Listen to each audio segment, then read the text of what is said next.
Bulletin में सबसे पहले आपको बताएं कि मुल्क भर में कोरोना वायरस के बायस सूरत हाल मजीद खतरनाक हो गई। National command and operation centre के ताज़ा आदाद शुमार जारी कर दिए गए हैं। NCOC के मुताबिक गुज़िश्ता 24 घंटों में कोरोना के बायस 118 अफराद जाँ बहक हो गए।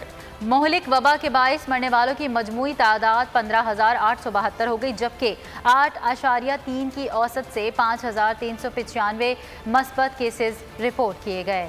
आपको कोरोना के हवाले से अपडेट कर रहे हैं। मुल्क भर में कोरोना वायरस के बायस सूरत हाल मजीद खतरनाक हो गई। National command and operation centre के ताज़ा आदाद शुमार जारी कर दिए गए। NCOC के मुताबिक गुज़िश्ता 24 घंटों में कोरोना के बायस 118 अफराद जाँ बहक हो गए। मोहलिक वबा के बायस मरने वालों की मजमूई तादाद 15,872 हो गई, जबकि 8.3 की औसत से 5,395 मस्बत केसेस रिपोर्ट किए गए।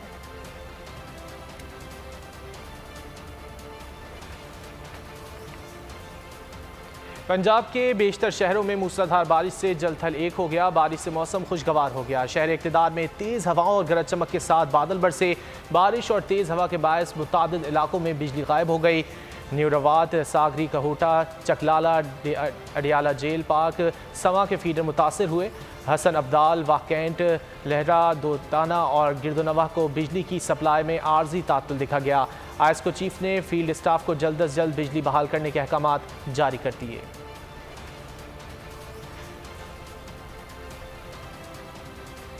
वज़ीर दाखिला शेख रशीद कहते हैं, तहरीक लब्बैक यूरोपीय ममालिक के लोगों को मुल्क से भगाना चाहती है। हमने नर्म अल्फाज में करारदाद तैयार की तो मुस्तरद कर दी। आप हुकूमत के नहीं अपने मसाइल में इजाफा कर रहे हैं। TLP पर उनके किरदार की वजह से पाबंदी लगाई जा रही है। 24 घंटों में मुल्क भर के तमाम बंद रास्ते खुलवा दिए जाएंगे। शेख रशीद ने TLP के सोशल मीडिया पर सरगर्म अफराद को सरेंडर करने की वार्निंग दे दी। और वफाकी वजीर फवाद चौधरी का कहना है कि जुत्थों से रियासत पहले ब्लैकमेल हुई, ना ही आइंदा होगी। हुकूमत को ताकत के बल पर कोई ब्लैकमेल नहीं कर सकता। मजीद कहा कि पुलिस और इदारों पर तशद्दुद में मुलव्विस मुजरिमान को निशान इबरत बनाया जाएगा। कानून नाफिज करने वाले इदारे हमारा फ़ख्र हैं। पूरी दुनिया में वर्दी वाले रियासत की इज्जत और बका की अलामत समझे जाते हैं। सिक्योरिटी इदारों की इज्जत और नामूस का तहफ़्फ़ुज़ हर शहरी पर लाजिम है। एहलकारों पर तशद्दुद करने वाले कौमी मुजरिम हैं और उनसे वही सलूक होना चाहिए। मुल्क की तमाम अहम शाहराहों पर ट्रैफिक रवानी से जारी है।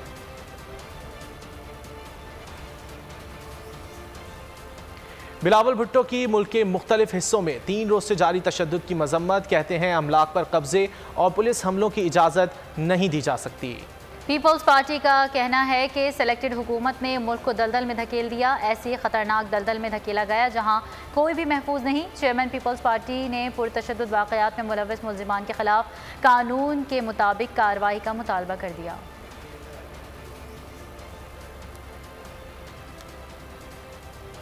मजहबी तंजीम के धरने ख़त्म कराने के लिए हुकूमती तैयारियां मुकम्मल। मुजाहिरीन को मुंतशिर करने के लिए फाइनल ऑपरेशन आज किए जाने का इम्कान है। पंजाब कांस्टेबलरी और एंटी राइट्स फोर्स के ताज़ा दम जवानों के दस्ते पॉइंट्स पर भेज दिए गए हैं। पाबंदी के ऐलान के बावजूद कराची, लाहौर, रावलपिंडी समेत मुतादिद मकामात मजहबी जमात के एहतजाजी धरने जारी हैं।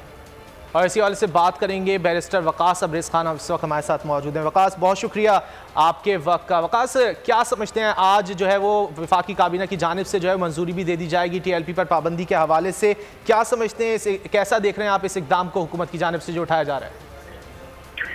देखिए, ये कॉन्स्टिट्यूशन राइट है पार्टी का कि वो अपनी पार्टी को जो है वो पाकिस्तान के आइन के तहत रजिस्टर भी करवाए और आइन के तहत जो आर्टिकल 17 है, 17(2) के तहत अगर वो कोई ऐसी एक्टिविटी करते हैं जो कि पाकिस्तान की इंटेग्रिटी, सवरेनिटी और टेररिज्म के जिम्मे में आती है, तो at the same time government, जो फेडरल गवर्नमेंट है, उनके पास इन तो ये अथॉरिटी मौजूद है, पावर मौजूद है, तो ऐसी जमात को जो है वो बैन कर सकते हैं या ऐसी जमात पे पाबंदी आज कर सकते हैं। ऐसा जो पॉलिटिकल पार्टी ऑर्डिनेंस 2002 है, उसका भी आर्टिकल 15 है, उसके अंदर भी लिखा गया है कि गवर्नमेंट के पास इन टोटल ये अथॉरिटी के पास मौजूद है कि वो ऐसी पार्टी जो कि टेररिज्म में या पाकिस्तान की इंटेग्रिटी सवरेनिटी के खिलाफ कोई काम करती है उसको बैन कर सकते हैं और 15 डेज के अंदर वो ऐसे मैटर को सुप्रीम कोर्ट ऑफ पाकिस्तान के सामने रखेंगे in the shape of reference, और उसके बाद ये सुप्रीम कोर्ट की जुरिसडिक्शन है कि वो ये डिसाइड करेंगे आया कि जो पाबंदी लगाई गई है इसको हमेशा के लिए रिटेन करेंगे या इस पाबंदी को अपलिफ्ट किया जाएगा। लिहाजा ये फेडरल गवर्नमेंट की अथॉरिटी है और अभी 15 दिन के अंदर ये चीजें मजीद क्लियर हो जाएंगी। आगे सुप्रीम कोर्ट जो ये पाबंदी लगाई गई है, ये इस पार्टी को डिस्क्वालीफाई किया जा रहा है, इसको Supreme Court of Pakistan finally disqualify ही करेगी और पाकिस्तान के इस पॉलिटिकल कल्चर से आउट कर देगी। इसको रिस्टोर कर दिया जाएगा with in the reasonable restriction. उन पर कुछ पाबंदियां कर दी जाएंगी, इनको पेनलाइज कर दिया जाएगा। लिहाजा ये 15 दिन का वक्त अभी मौजूद है और 15 दिन के बाद जो है वो सुप्रीम कोर्ट या 15 दिन के अंदर सुप्रीम कोर्ट ये फर्दर जो है इस पर कोई गाइडलाइन या कोई लाइन ऑफ एक्शन अपना डिसाइड करेगी। अच्छा वकास, जो टीएलपी के रहनुमा थे उन्होंने 2-3 दिन पहले ये कहा था कि हमने अनारकी नहीं फैलाई। अगर एक जमात की हैसियत खत्म हो जाती है तो उसको मानने वाले फॉलोवर्स अगर किसी किस्म की अनारकी फैलाने का बायस बनते हैं, क्या दहशतगर्दी के दायरे में कार्रवाई की जाएगी फिर? बिल्कुल जी, जो कल शेर रशीद साहब ने भी कार्रवाई की है और जो खासतौर पे 1997 एंटी टेररिज्म एक्ट का हवाला दिया, उसकी दफा 11(2) के अंदर भी यही चीजें हैं। अगर कोई जमात के कारकुन जो है वो किसी भी दहशतगर्दी की इक़दाम के अंदर या एक्टिविटी के अंदर इंगेज या इंडल्ज नजर आते हैं तो उनके खिलाफ हमारा एंटी टेररिज्म एक्ट है जो कि पब्लिक की सिक्योरिटी और सेफ्टी को अगर कोई शख्स इंडेंजर करता है तो उसके तहत उसके खिलाफ कार्रवाई की जाएगी। लिहाजा हमारा एंटी टेररिज्म एक्ट 1997 भी मौजूद है। At the same time in total अगर इनकी जमात को देखा जाए तो इनकी जमात के हवाले पार्टी ऑर्डिनेंस जो 2002 है उसका भी सेक्शन आर्टिकल 15 और 16 मौजूद है।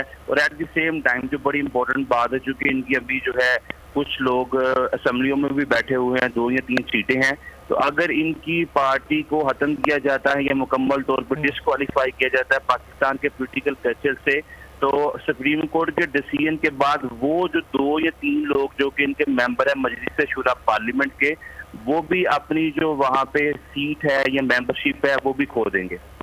अच्छा वकास, ये बताएगा अगर तहरीक लब्बैक के पॉइंट ऑफ व्यू से बात की जाए तो वो अगर उन पर पाबंदी आयद की जाती है तो वो इसको चैलेंज भी कर सकते हैं कोर्ट में? बिल्कुल कोर्ट के अंदर चैलेंज कर सकते हैं। आर्टिकल 17(2) है आईन पाकिस्तान को, उसके तहत जिसे सुप्रीम कोर्ट के सामने चैलेंज किया जा सकता है। एज अ फंडामेंटल राइट की हमारा राइट है कि हम अपनी पॉलिटिकल पार्टी को रन करें, ऑपरेट करें और किसी भी मौके पे या किसी भी मुकाम पे प्रोटेस्ट करना या असेंबल होना ये हमारी आईनी और कॉन्स्टिट्यूशनल राइट है। लेकिन जो आईनी और कॉन्स्टिट्यूशन राइट आर्टिकल 16 देता है कि आप किसी भी जगह पे इकट्ठे होकर धरना दे सकते हैं, एहतजाज कर सकते हैं, लॉन्ग मार्च कर सकते हैं, उसके ऊपर भी कुछ लीगल इम्पेडिमेंट्स हैं, लीगल चेक्स हैं और कुछ लीगल। आप जब भी धरना देते हैं या लॉन्ग मार्च करते हैं तो आपके पास वेपन्स या आर्म्स नहीं होने चाहिए जिससे पब्लिक इन ऑर्डर या पब्लिक, लिहाजा ये बिल्कुल कर सकते हैं। आपको याद होगा कि 1960 के अंदर जमात इस्लामी पे भी इसी तरह पाबंदी लगाई गई और बाद में उनको इजाजत दे दी गई और 1970 में भी जो 70 की दिहाई के अंदर नेशनल अवामी पार्टी के ऊपर भी पाबंदी लगाई गई। तो पाकिस्तान की तारीख को उठा के देखें तो 2 दफा ऐसी जमातों पर पाबंदी लगाई गई जो कि फिर बाद में इनको रिस्टोर भी कर दिया गया और 70 की दिहाई में अवामी नेशनल पार्टी पर लगाई गई, फिर दूसरे नाम से अपनी पार्टी रजिस्टर कर एक्टिविटी स्टार्ट करी। लिहाजा 2 नजीरें 2 प्रेसिडेंट तो तरीक के उराक से भी हमें मिलते हैं। लिहाजा इनके पास अभी ये ऑप्शन मौजूद है कि ये हाई कोर्ट से भी रुजू कर सकते हैं। At the same time supreme court जो कि पाकिस्तान की हालात लिया है वहाँ पे भी अपने फंडामेंटल राइट 17(2) के तहत फंडामेंटल राइट जो सुप्रीम कोर्ट ऑफ पाकिस्तान से ये वहाँ पे प्ली कर सकते हैं। अच्छा वकास, इन असम्बली में टीएलपी के एक रुकन हैं, अगर पाबंदी लगती है जमात पर तो उनकी क्या हैसियत रह जाएगी? बिल्कुल, मैंने आपसे ये पहले भी चीज आपका गोशगुजार की कि 16(3)(a) के तहत जो आईन पाकिस्तान का आर्टिकल है, कोई भी शख्स जो है वो इन टोटो अपनी जमात के साथ ही असम्बली में आता है और अगर उसकी पार्टी जो है उसकी जमात जो है वो डिस्क्वालीफाई कर दी जाती है या डी नोटिफाई कर दी जाती है ऑफिशियल गजट के अंदर फेडरल गवर्नमेंट की तरफ से, तो ऐसी सूरत हाल में would also be cease to be the member of Majlis Shura parliament. उसकी मेंबरशिप भी मुकम्मल तौर पर खत्म हो जाएगी और वो उसको दोबारा उसकी सीट पे इंतखाब लड़ना पड़ेगा किसी दूसरी पार्टी से या फिर, और अगर कोई शख्स जो है ऐसी सूरत हाल के अंदर जो कि डिसमेंबर होता है मजलिस शूरा पार्लियामेंट के किसी भी हाउस से जो आइन के अंदर वर्डिंग इसके लिए यूज की गई है, चाहे वो नेशनल असेंबली हो चाहे सेनेट हो, तो डिस्क्वालीफाई होने की सूरत में 4 साल फर्दर इलेक्शन भी नहीं लड़ पाएगा। ये भी आईनी प्रोविजन है और एट द सेम टाइम जो पॉलिटिकल पार्टी ऑर्डिनेंस है उसका आर्टिकल 16 है। लिहाजा इनको अभी बहुत ज्यादा प्रॉब्लम है, चूंकि हमारी जो वफाकी गवर्नमेंट है, जो स्पेशली वज़ीर दाखिला ने कल नोटिफिकेशन इस हवाले से पहली प्रेस कॉन्फ्रेंस में जारी किया। तो उसमें जो सेक्शन 11(2) एंटी टेररिज्म एक्ट का इम्पोज किया गया, उसके बाद अभी जो तरीके लब्बैक है इनके लिए बहुत ज्यादा प्रॉब्लम्स हैं। अच्छा वकास, एक सवाल, अगर अभी पाबंदी लगा दी जाती है और बाद में जाकर उठा ली जाती है तहरीक लब्बैक पर से पाबंदी, जो इनके खिलाफ इंसदाद दहशतगर्दी एक्ट के तहत मुकदमात दर्ज किए गए हैं, वो वैसे ही चलते रहेंगे अगर पाबंदी उठा भी ली जाती है? जी बिल्कुल जी, वो मुकदमा चलते रहेंगे। आपको पाकिस्तान का आयन या पाकिस्तान के जो हमारे फौजदारी कवानीन है वो बिल्कुल ये इजाजत नहीं देते कि आप सरकारी इमलाक को नुकसान पहुंचाएं, आप लोगों की लाइफ को इंडेंजर करें, at the same time law enforcing agencies के बंदों को जख्मी करें। अगर इस तनाजुर में देखा जाए तो जो इन पे एंटी टेररिज्म एक्ट के तहत इंसदाद दहशतगर्दी की अदालत के अंदर मुकदमात हैं वो उसी तरह पेंडिंग रहेंगे और उस हवाले से जवाब देना पड़ेगा। और जिन लोगों का 2 या 3 जो पुलिस के लोग थे जिनका कत्ल हुआ और जो लोग ये लाइबिलिटी या ये रिस्पॉन्सिबिलिटी वो लोग जिन्होंने ये एक्ट किए हैं उन पे आती है और ये दहशतगर्दी के मुकदमा बिल्कुल उन पे हतर नहीं होंगे। लेकिन चूंकि इतनी बड़े लेवल पे या क्राइटेरिया में या पैरामीटर को देखते हुए गवर्नमेंट के साथ अगर कोई नेगोशिएशन होती है या कोई एग्रीमेंट होता है कि हम अपने धरने उठा लेते हैं, आप हमारे लोगों पे मुकदमा खत्म करें, तो गवर्नमेंट के पास भी अथॉरिटी मौजूद है कि किसी सूरत में अगर वो कंप्रोमाइज करना चाहते हैं, रिकनसाइल करना चाहते हैं, मुफाहमत करना चाहते हैं, मामलात को दूरंदेशी के साथ खत्म करना चाहते हैं, तो ऐसी सूरत हाल में गवर्नमेंट के पास भी है कि वो स्टेट की तरफ से जितने भी मुकदमात हैं जो टेररिज्म कोर्ट के अंदर इन्होंने अभी फाइल की हैं वो मुकदमा भी गवर्नमेंट वापस ले सकती है। बहरहाल कानूनी तकाजे पूरे किए जाएंगे। बहुत शुक्रिया, बैरिस्टर वकास अब्रेज़ खान हमसे गुफ्तगू कर रहे थे।